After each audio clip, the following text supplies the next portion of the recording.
Hello and welcome to the sermon slot. Though in this format perhaps it's more helpful to think of what I shall be sharing with you as reflections or musings, or a sort of podcast rather than a sermon or homily. This Sunday, the last of the Easter season, is for me a sort of Limbo Sunday, placed between the Feast of the Ascension that we had on Thursday and the celebration of Pentecost next Sunday. It's a sort of nothing Sunday, a hanging around Sunday. But in spite of me seemingly devaluing it, maybe there are some things, some insights that we might find helpful. I call it a Limbo Sunday. Those of you with a more nautical turn of phrase might call it a doldrums Sunday.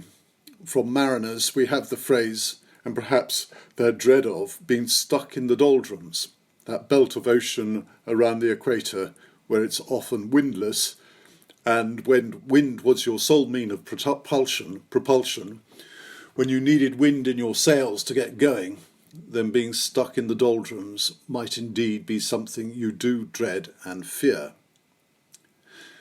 And so too to our current situation. We may well be coming out of lockdown. We may be able soon to meet once again face to face, to have that more intimate and personal fellowship one with another. But for the moment we're still in limbo. We're still in the doldrums. But perhaps this is to see it all from a rather negative perspective. Sometimes waiting can be a helpful thing, a gift in itself. In the scriptures and elsewhere, we find a human longing arising in the waiting. Might we find that in our current situation, our waiting may be productive? What might God be saying to me in all of this? Or if you don't find that a helpful question, maybe you might wish to ask yourself, how might I flourish, be more of myself through the gift of waiting? For our senior generation, the notion of waiting with expectancy is familiar.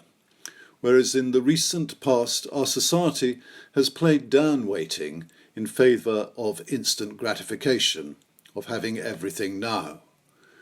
With this forced period of waiting through lockdown, we can either feel trapped, stuck in the doldrums, or see it positively as a gift, a time for reflection, meditation, a time of preparation for what is to come.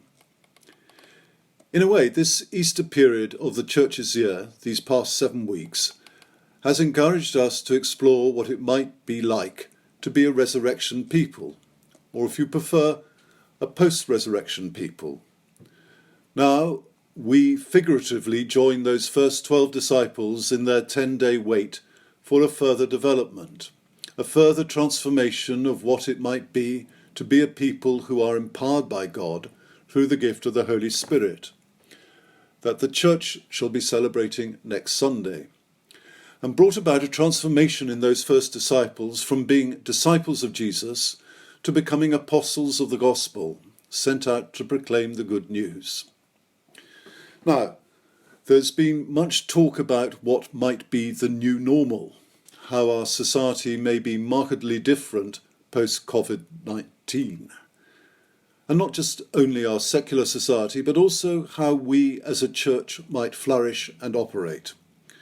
This period of enforced waiting may just be what is needed for us as a church to reflect, to pray, to plan for how we shall live out our faith, just as those first disciples did, waiting on God in an upper room, waiting to be empowered by God's Holy Spirit.